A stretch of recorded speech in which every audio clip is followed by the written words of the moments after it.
Now, obviously there are some video games out there that love a bit of the old uber violence, but that doesn't mean that it's teaching kids to be cruel and sadistic. Far from it, in fact, as these games prove. So let's take a look at them today. As I'm Jules, this is WhatCulture.com, and these are 8 video games that reward you for showing mercy. Number 8. Magus joins your team. Chrono Trigger.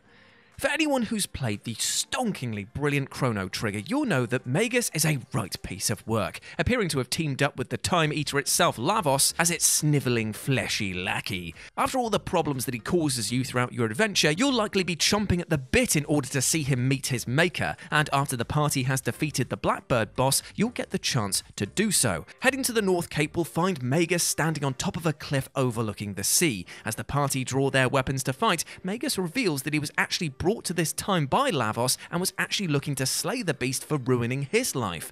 He then presents the group with a choice as to whether they want to battle him or not. And if you feel that the cad is lying to you or are just annoyed by how he provokes you a little bit during this conversation, then you can indeed take him apart piece by piece. However, if you are moved by his tale, then you can actually choose to deny him a battle and walk away, stating that more violence will not bring back your friends. And this seems to actually motivate the former villain and sees him actually join your party.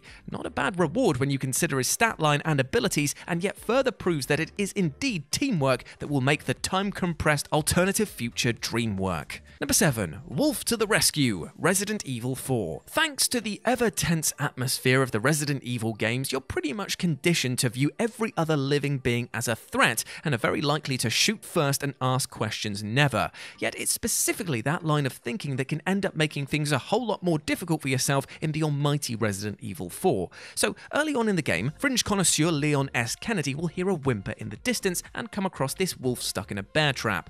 Now, the veteran Resi players among us might immediately shoot the poor pup, thinking to themselves, haha, nice try, Capcom, I see what's going on here. If I free that dog, it'll mutate and eat me or something like that, and also, this is payback for making me pop a brown trout out in my pants when the dogs crash through the window in Resi 1. However, childhood trauma aside, if you can indeed show this furry friend some mercy and free it from the trap, it will actually return in a later boss fight against the giant infected El Gigante, allowing you to finish the battle in a much easier fashion. Thank you, Wolf, you're a true ledge. Number 6. Infinite Ammo. Metal Gear Solid 4 Guns of the Patriots. Hideo Kojima sure does love to use the Metal Gear series to teach us that killing is wrong. And while it would be easy to wax lyrical on how Snake Eater makes the player literally witness every death they caused in a boss battle with the Sorrow, today we're actually going to talk about a weird situation in which a more peaceful run of a game actually ends up rewarding the player with a devastating bit of killing kit.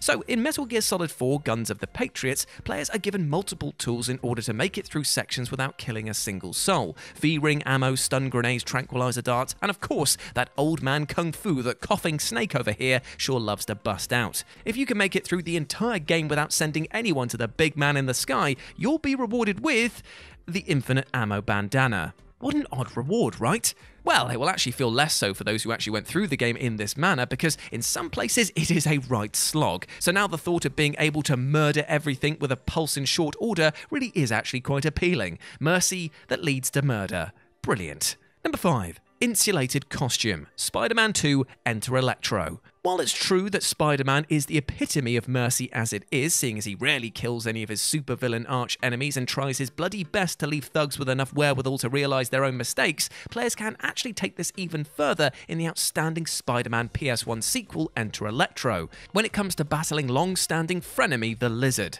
Now, Dr. Kirk Connors has had a rough old time as of late, being transformed into a bloodthirsty and destructive creature in his pursuit of a means to regrow his lost arm, and seeing as Peter Parker and he are friends, it makes sense that Spidey wouldn't want to make him into a handbag. Therefore, if the player decides not to punch the ever-loving out of the Lizard, they can instead take down the beast using a special serum designed to knock him out.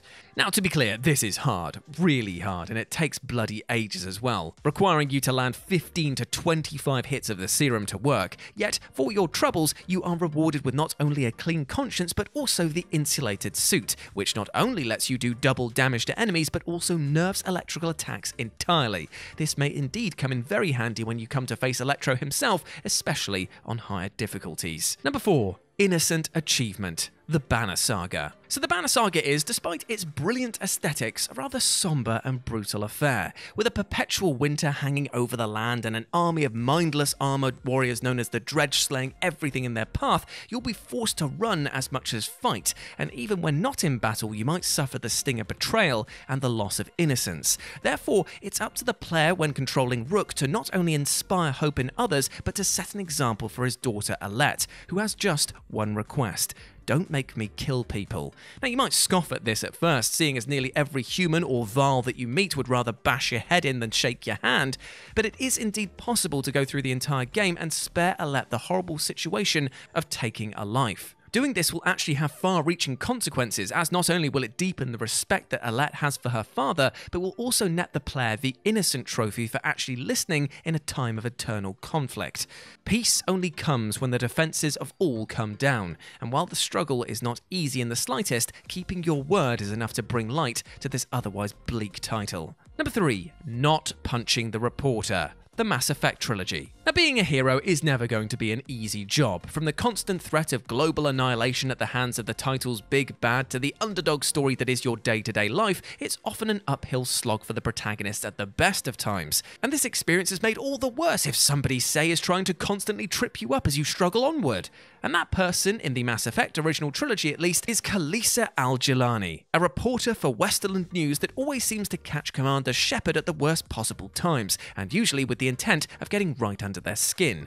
With her scathing comments and sheer arrogance, it's very tempting to cut up a storm, or if you're feeling like an utter psychopath, you can indeed, and I can't believe this actually is still an option, knock her out in each of the 3 games. Interview over indeed. However, as you might expect, doing this bites you in the ass when it comes to your public standing, and so if you show restraint and not how brilliant your left hook is and answer calmly, you'll actually see something even more shocking than her body laid out on the floor. She actually comes round to your way of thinking, and even encourages her viewers to support the war campaign, netting you a nice bonus. Cheers. Number 2. Medic! Mega Man X Command Mission. For those of you who have not experienced the glorious rush of adrenaline that forms the backbone of Mega Man X Command Mission, I really urge you to seek this one out, as it's possibly one of the only games that I can think of that managed to switch from a real-time run-and-gun experience to becoming an RPG and still managed to carry over that same frantic energy. Battles are hectic and wonderfully vibrant affairs, and it's easy to lose yourself in the maelstrom of machines and robot master mulching. However, if you manage to show some restraint to some of your enemies, you may end up better off than simply by turning them into scrap and then sifting through them for items down at the recycling center. Because you see, some of the enemies in this game, namely medical enemies, actively heal their allies in battle, yet seem much less inclined to attack you. After all, it's their job to save lives rather than cost you yours, so if you take out all of the other enemies and leave them alone, you'll be rewarded with a nice little treat. Here, the medics will heal you and then run away from the battle in the following turn, usually thanking you for sparing them, and in some areas this becomes a pretty useful way to keep your party fighting fit without wasting precious items. Nice. And number 1, a secret boss battle and the golden ending. One Step from Eden. If you've ever looked over at the brilliant Mega Man Battle Network games and sighed in despair as to why such a brilliant concept has just been left on the shelf for so many years, then fret not, my friend, because it's back, and this time in anime form. Now, while this is a bit reductive, it is definitely true to say that One Step from Eden does carry over a lot of familiar concepts which made the aforementioned series so ludicrously addictive. However, while the battling may indeed be the most fun aspect of this title, One Step from Eden actually ends up rewarding players for showing some restraint in said combat. After defeating any of the many bosses in the game, you're given the option to spare them, and by doing so, they will join your party and assist you later on in the game. And this rule also applies to the game's final boss, Terra, who, if you spare, will launch another brilliant boss fight which sees all of your allies that you rescued before come to your aid. Upon choosing to spare her again here after defeating her, Terra will finally see the error of her ways, join your party, and unlock the true pacifist ending, allowing all of the gang to enter Eden as one. It's a beautiful way to close the game, and one that rewards you for staying your hand and indeed showing mercy.